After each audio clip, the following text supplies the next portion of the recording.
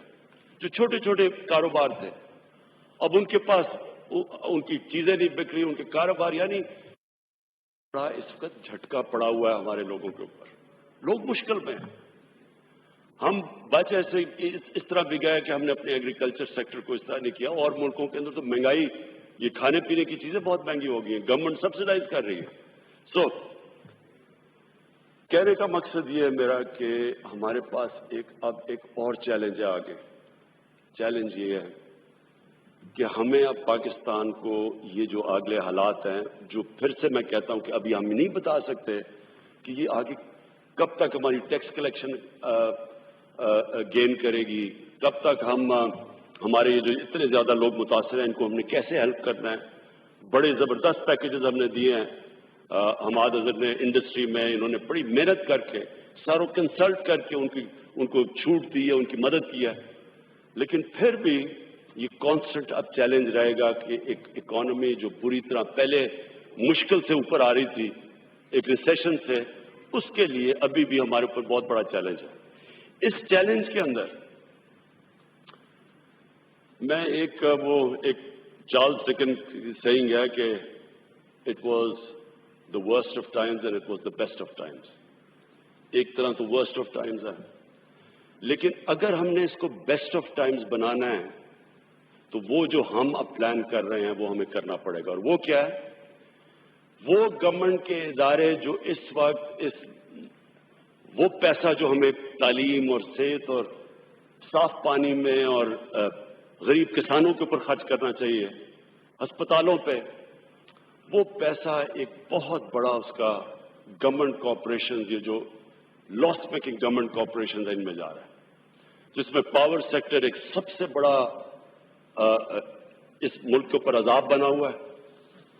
اس میں میں آپ کو یہ بتا دوں کہ میں پھر سے یہ ریپیٹ کرتا ہوں کہ یہ پاور سیکٹر کا جو سارا قرضہ، یہ جو سارے کانٹریکٹ، یہ سارے ہمارے سے پہلے کیا، انہیرٹ کیا ہم، یہ ہمیں ملا ان پچھلی 10 سالوں کے اندر. اب وہ اس سیکٹر کو ٹھیک کرنے کے لیے ٹنکرنگ ود دا سسٹم نہیں ہو سکتا. چھوٹے چھوٹے چینجز ہی، اس میں بڑے ڈراسٹک چینجز کرنے پڑیں گے. تو میں آج یہاں آپ کو کھڑا ہو کے یہ کہہ رہا ہوں کہ ہم تیار ہیں اب اس ڈراسٹک چینجز کے لیے. جب بھی آپ چینجز کریں گے کسی سیکٹر کے اندر، جو لوگ ایک کرپٹ نظام سے فائدہ اٹھاتے ہیں، جن کو اسٹیٹس کو کہتا ہے، وہ ریزسٹ کرے گا. لیکن اس گورنمنٹ کی اب وہ ہمارے پاس چوائس نہیں رہ گئی کہ ہم جب بھی ہم چینج کریں گے. مثلا پی آئی اے میں، اب پی آئی اے کے اندر دیکھیں یہ جو ہوا ہے، یہ جو چیزیں سامنے آئی ہیں، یہ وہ ایئر لائن تھی جو دنیا کی، ہماری زندگی میں دنیا کی ٹاپ ایئر لائن تھی. فخر ہوتا تھا پی آئی اے میں جا کے. تو یہ ایسے نہیں پہنچی ادھر، اس کے اندر باقاعدہ مافیاز بیٹھے ہوئے ہیں. پتہ نہیں سرور خان نے آپ کو اس اپنی تقریر میں بتایا نہیں. اسپیکر صاحب، 11 سالوں کے اندر 10 چیف ایگزیکٹو پی آئی اے کے ہٹائے گئے ہیں. پی آئی اے کے اندر سے کیسز کر کے ان کو ہٹایا گیا. 10 چیف ایگزیکٹو 11 سالوں میں. ہم نے جو ابھی جو ہمارے چیئرمین ہیں اس وقت پی آئی اے کے، 5 مہینے انہوں نے کیس کر کے ان کو گھر بٹھا دیا جب وہ فائنلی کیس جیتا گیا. یعنی میں سمپلی بات کرتا ہوں، کون سا دنیا کا ادارہ چل سکتا ہے جدھر 11 سالوں میں 10 ان کے ہیڈز بدل جائیں. آپ نے اگر کیونکہ میرا تجربہ ہے، ایک کرکٹ ٹیم کو بھی تباہ کرنا ہو، اس کے 10 کیپٹن بدل دے 11 سال میں، وہی بیٹھ جائے گی. کوئی بھی دنیا میں ادارہ نہیں چل سکتا. تو یہ پورے مافیاز بیٹھے ہیں، اور ان کو میں آج اپنی قوم کے سامنے کہہ رہا ہوں کہ جب تک ہم اب یہ ریفارم نہیں کریں گے، یہ پاکستان کی ناگزیر ہو چکی ہیں. یہ ہمارے لیے اب آپشن نہیں ہے کہ فلانا اسٹرائک کر دے گا جی، وہ فلانے مل کے آپ کے آ جائیں گے جی، گھر آ جائیں گے جی، آپ مان جائیں باتیں. یا یہ ملک جدھر آج ہے، ہمیں یہ ریفارم سارے ادارے، اور میں اداروں کا بات یعنی پاور سیکٹر کے اندر جو ادارے ہیں، پی آئی اے، ریلویز، یہ سارے لاسز ہیں. اسٹیل مل کا 8 ارب روپیہ اسٹیل مل میں سرپلس پڑا تھا 2008 میں. یہ بڑا کارنامہ ہے کہ اس کے اوپر آج 250 ارب روپے کا قرضہ چڑھ چکا ہے. پچھلے ہم جب سے بند پڑی ہے اسٹیل مل، جو کہ نون لیگ کے دور میں تھی، ہم نے 34 ارب صرف بند اسٹیل مل میں سیلریز میں دے چکے ہیں. 9,000 لوگوں کو ایک بند مل میں رکھنے کے لیے 34 ارب روپیہ. ایک وہ قوم جس کے پاس پہلی قرضوں پہ ہم گزارا کر رہے ہیں، پہلی سود دے رہے ہیں. سود یہ ہے کہ پھر سے میں ریپیٹ کرتا ہوں، ہمیں جب گورنمنٹ ملی تو پہلے سال جتنا ہم نے ٹیکس اکٹھا کیا 4,000 ارب، 2,000 ارب اس میں سے سود دینا پڑا جو پچھلی گورنمنٹ نے قرضے لیے ہوئے تھے. تو اس مقروض ملک کے اندر آپ یہ سوچیں کہ ہم یہ اربوں روپیہ دے رہے ہیں ایک بند مل پہ، اور پھر وہی کھڑے وہ جنہوں نے اس مل کا، جس پیپلز پارٹی کے دور میں اس کا 8 ارب سرپلس سے جو اس کا دیوالیہ نکلا تھا، وہ آگے سے کہہ رہے ہیں مزدوروں کو نہیں اٹھا رہا، کیونکہ انہوں نے اندر گھسائے ہوئے ہیں. پولیٹیکل بھرتیاں کر کے ان کو تباہ کیا، پی آئی اے کو تباہ کیا، یہ اس کو کیا، پاور سیکٹر کو کیا. اب یا تو ہم ریفارم ہوں، یہاں میں آج ساری اپنی قوم کے سامنے کہہ رہا ہوں کہ جب تک ہم اب ان اداروں کو ٹھیک نہیں کرتے اور ان کے اندر جو مافیاز بیٹھے ہوئے ان کو ٹیک آن نہیں کرتے، ہم بجائے بیسٹ آف ٹائم اگر ہم نے ٹھیک کر دیا تو یہ ہمارے بہترین ٹائم آ جائے گا، آگے اچھا وقت ہے. اگر نہیں کرتے اب یہ کمپاؤنڈ کرے گا، یہ اور ہمیں نیچے لے جائے گا. سو کہنے کا مقصد یہ ہے کہ جیسے ہم چل رہے تھے ویسے اب آگے نہیں چل سکتے. یا ہم ریفارم کریں گے اور یا پھر ہم ایک برے وقت کا سامنا کریں گے. میں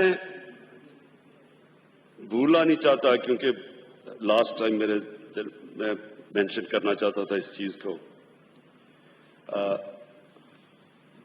کارٹلز، مونوپلیز بنی ہوئی ہیں.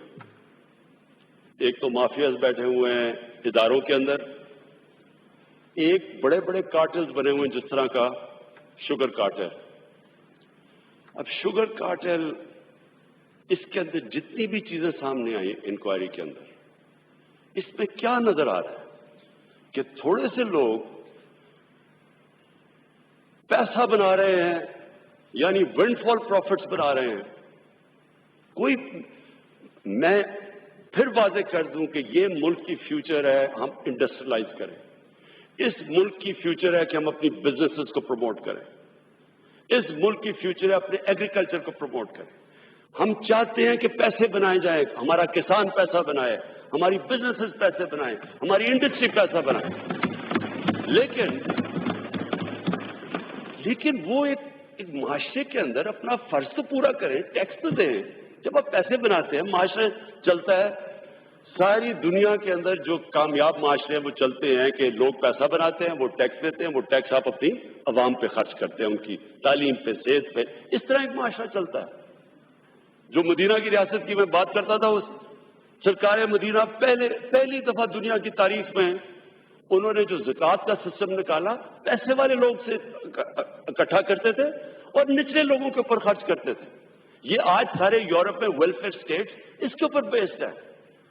ہم یہاں کیا کر رہے ہیں, ریکارڈ پروفٹس, 29 ارب روپے کی سبسڈی 4 سال میں لے کے ساری شوگر مل انڈسٹری 9 ارب روپے کا ٹیکس دیتی ہے. اس کے علاوہ مہنگی چینی, لوگوں کو مہنگی چینی مل رہی ہے. اس کے علاوہ ساری جو ریگولیٹرز تھے جن کا کام یہ روکنا تھا, چیک کرنا تھا, اس کو کارٹلائزیشن کو چیک کر, وہ ساتھ ملے ہوئے تھے. ان کے ایف بی آر کے لوگ ساتھ ملے ہوئے ہیں, کمپٹیشن کمیشن کے لوگ ان کے ساتھ ملے ہوئے ہیں. کمپلیسٹی تھی. اور لوٹ کون رہے ہیں, کس کو لوٹ رہے ہیں؟ پاکستانی گورنمنٹ کو اور پاکستانی عوام کو اور بیچارے ہمارے کسان کو. یہ اسپیکر صاحب ہر جگہ ہو رہا ہے. اور یہ ہماری گورنمنٹ کی مشن ہے.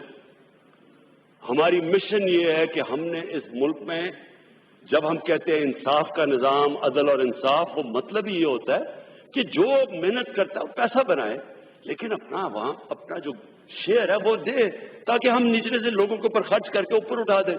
وہ تو کبھی بھی ملک اوپر نہیں جا سکتا کہ چھوٹا سا طبقہ امیر ہوتا رہا اور باقی بیچاری عوام آپ بھوکا ننگا رکھیں.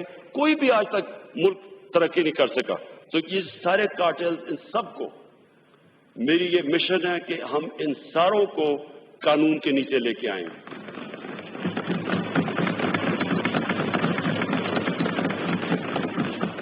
یہ سارے جتنے بھی بڑے بڑے مونوپلیز, کارٹلز, مافیاز, یہ کبھی بھی نہیں چل سکتے تھے جب تک ان کو گورنمنٹس ان کو پیٹرنائز نہ کرتی, حکومتیں ان کو پیٹرنائز کرتی تھی. یہ جو شوگر مل مافیا, یہ جو ساری شوگر مافیا ہے, کون اس میں بیٹھے ہوئے اوپر؟ میں بھی سوچوں کہ آصف زرداری کی بھی شوگر ملز ہیں, نواز شریف کی بھی شوگر مل ہے. بھئی آپ کی شوگر ملز ہیں کیوں؟ جب آپ غور سے جب پتا چلتا ہے تو کیوں شوگر مل ہے؟ بلیک کا پیسہ وائٹ کرنے کے لیے شوگر ملز بنی ہوئی. تو یہ ایک جگہ نہیں ہے اسپیکر صاحب, یہ ہر جگہ ہے. ہم آہستہ آہستہ پہنچ رہے ہیں. ہم نے یہ جو انکوائریز کی ہیں, یہ ہم ہر جگہ انکوائریز کریں گے. ہم نے ہر جگہ یہ جو لوگ اس ملک کو ایکسپلائٹ کرتے ہیں ان کے پیچھے جائیں گے. اور جو میں اپنی قوم سے میں جو وعدہ کر کے آیا تھا, میری قوم سے یہ وعدہ تھا کہ ہم نے اپنے جو ہماری ویژن ہے وہ مدینہ کی ریاست ہے. میں ایکسپلین کرتا ہوں. یہاں ایکٹنگ اپوزیشن لیڈر نے طنز کیا, اس سے مجھے باقی چیزیں تو میں مائنڈ نہیں کرتا ان کی, کیونکہ وہ بڑی اچھی وہ سیئنگ ہے کہ it's not what is said, who says it. کیا کون بات کر رہا ہے؟ تو جو یہ لوگ ہیں ان کی تو مجھے باتوں کا اس لیے فرق نہیں پڑتا کیونکہ مجھے تو ان کا سارا اگلا پچھلا پتہ ہے. لیکن وہ ایک میری بڑی اچھی تھیوری ہے اس طرح کے لوگوں کے لیے, مائنڈ اوور میٹر. کیونکہ میں مائنڈ نہیں کرتا یہ, کیونکہ یہ میٹر نہیں کرتا ہے, اس لیے مجھے اس کی فکر نہیں ہے. لیکن اس نے جو طنز کیا بڑا عاشق رسول بن گیا.